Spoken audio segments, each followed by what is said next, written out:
Assalamualaikum warahmatullahi wabarakatuh. Halo guys. Kami dari kelompok 4 kelas 1C. Video ini kami buat sebagai bagian dari ujian tengah semester mata kuliah pengantar konseling yang diampu oleh Encik Rina Kasenda, Magister Teologi, Magister Pendidikan, dan Neriki Anggrian, Sarjana Pendidikan, Magister Pendidikan. Terima kasih. Pengertian karakteristik kepribadian konselor yang efektif. Karakteristik kepribadian konselor yang efektif adalah seperti sifat, sikap, dan perilaku pribadi yang dimiliki oleh seorang konselor yang memungkinkan dia untuk membangun hubungan yang positif. Karakteristik kepribadian konselor yang efektif terbagi menjadi 3, yaitu empati, kepekaan budaya, dan kesadaran diri. Empati adalah kemampuan untuk memahami dan merasakan apa yang dirasakan oleh orang lain. 2. Kepekaan budaya adalah kesadaran dan penghormatan terhadap latar belakang budaya, agama, dan nilai-nilai klien. 3. Kesadaran diri adalah kemampuan untuk memahami diri sendiri, termasuk kekuatan, kelemahan, dan nilai-nilai bias pribadi.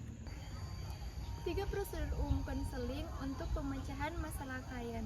Prosedur konseling dalam pemecahan masalah klien secara umum terdiri dari prosedur utama, yaitu tahap pembukaan, tahap pertengahan, dan tahap akhir. Kita masuk dalam tahap pembukaan, yaitu membangun hubungan konseling. Ini adalah proses fundamental yang menciptakan rasa kepercayaan, keamanan, dan komunikasi yang terbuka antara konselor dan klien. Hubungan yang terjalin baik akan memungkinkan klien merasa dipahami dan nyaman untuk berbagi pikiran dan perasaan. Ini menjadi kunci keberhasilan dalam konseling. Selanjutnya ada identifikasi masalah. Identifikasi masalah adalah proses menemukan dan memahami suatu permasalahan secara mendalam untuk dirumuskan dan diselesaikan.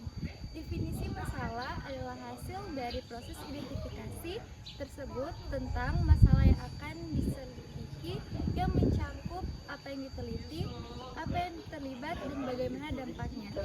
Proses ini merupakan langkah awal dalam pemecahan masalah karena memberi arah yang jelas. Yang kedua ada tahap pertengahan, yang di dalamnya terdapat pengembangan solusi. Pengembangan solusi adalah proses sistematis untuk menemukan dan merancang cara efektif dan efisien untuk pemecahan masalah, mengevaluasi, memilih, dan mengembangkan solusi yang optimal.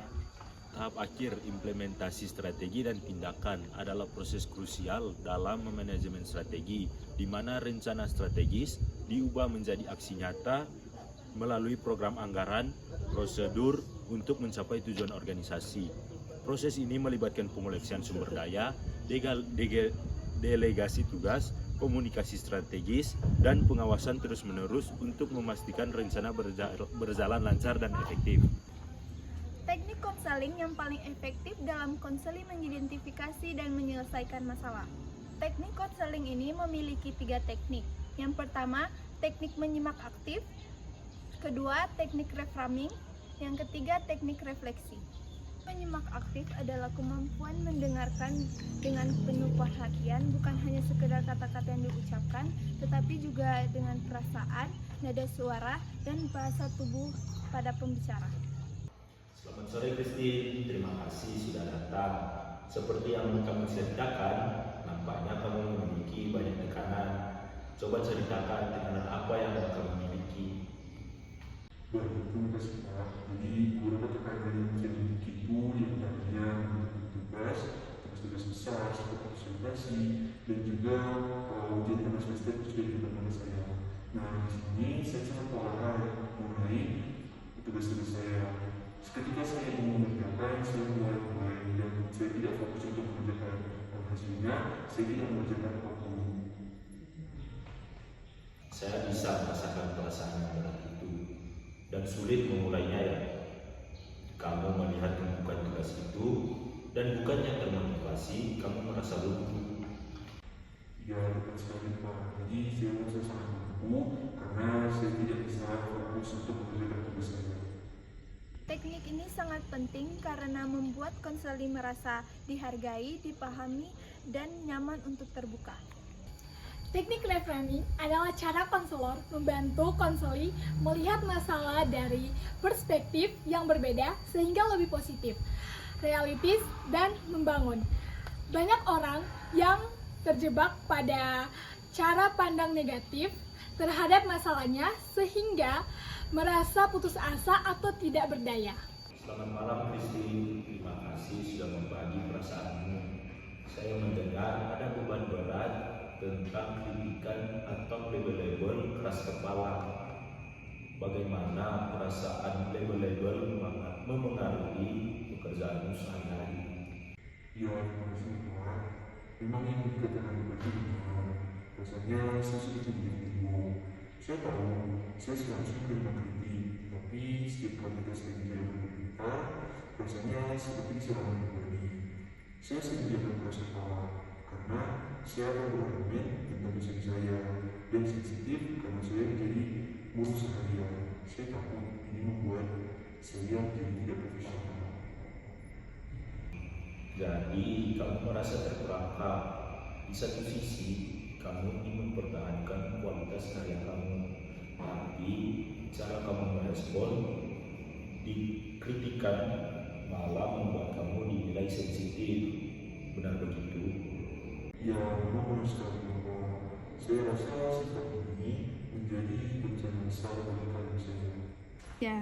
Yang ketiga ada teknik refleksi.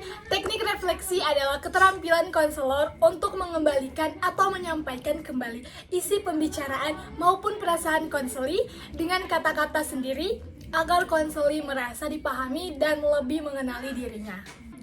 Refleksi dapat berupa refleksi isi, yaitu mengulang inti dari ucapan konseli. Yang kedua ada refleksi perasaan, yaitu menangkap emosi yang tersirat dari perkataan maupun sikap konselor. Contohnya ketika konselor berkata, "Saya capek dengan semua ini," konselor dapat merespon dengan, "Kamu merasa lelah dan terbebani ya?"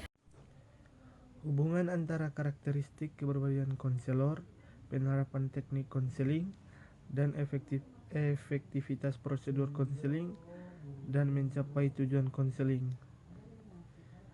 Hubungan antara karakteristik kepribadian konselor, penerapan teknik konseling, dan efektivitas prosedur konseling sangat erat karena ketiganya saling melengkapi dalam mencapai tujuan konseling. Kepribadian konselor yang hangat, empati, sabar, dan mampu menghubungkan komunikasi positif menjadi dasar terciptanya hubungan saling percaya dengan klien. Sifat-sifat ini memungkinkan konselor penerapan teknik konseling secara tepat, seperti menyimak aktif, refleksi, atau reframing yang membentuk konseli merasa dipahami sekaligus terdorong untuk melihat masalah dari sudut pandang baru. Di sini dibagi 3. Yang pertama, karakteristik kepribadian konselor. Karakteristik kepribadian konselor seperti empati, keaslian, dan penerimaan positif tanpa syarat bukan sekedar sifat tambahan, melainkan parsyaraf utama.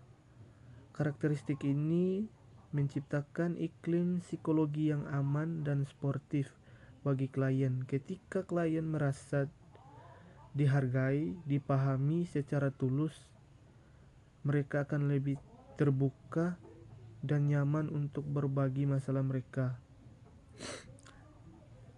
Tanpa adanya fondasi kepercayaan ini, tidak ada prosedur konseling secanggih apapun akan sulit diterapkan secara efektif.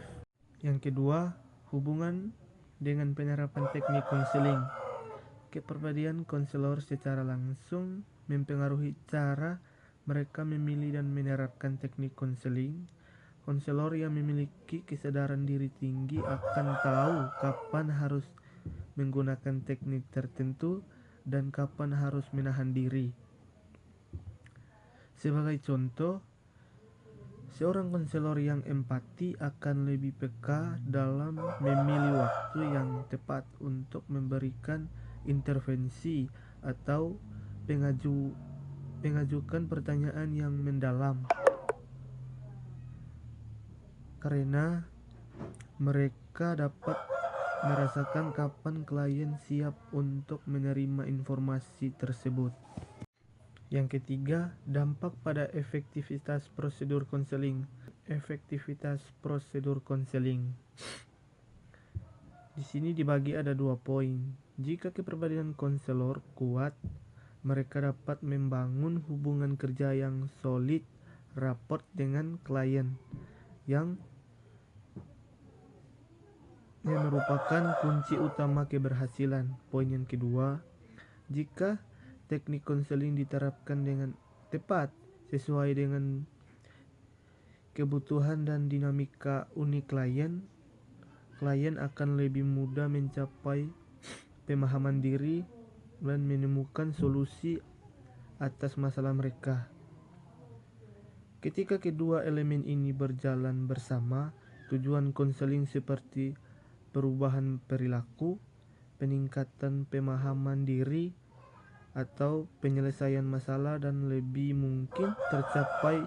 Kesimpulannya adalah prosedur konseling tahapan seperti membangun hubungan, mengidentifikasi masalah, dan mengembangkan rencana tindakan.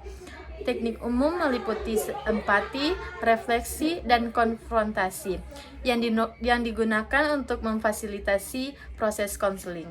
Karakter pribadi konselor yang efektif meliputi empati, kepekaan budaya, stabilitas emosional, dan kemampuan mendengarkan aktif.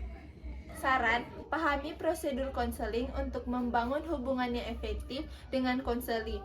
Kembangkan teknik konseling yang tepat untuk memfasilitasi proses konseling. Tingkatkan karakter pribadi konselor seperti empati, kepekaan, dan stabilitas emosional untuk mencapai lingkungan konseling yang aman dan mendukung.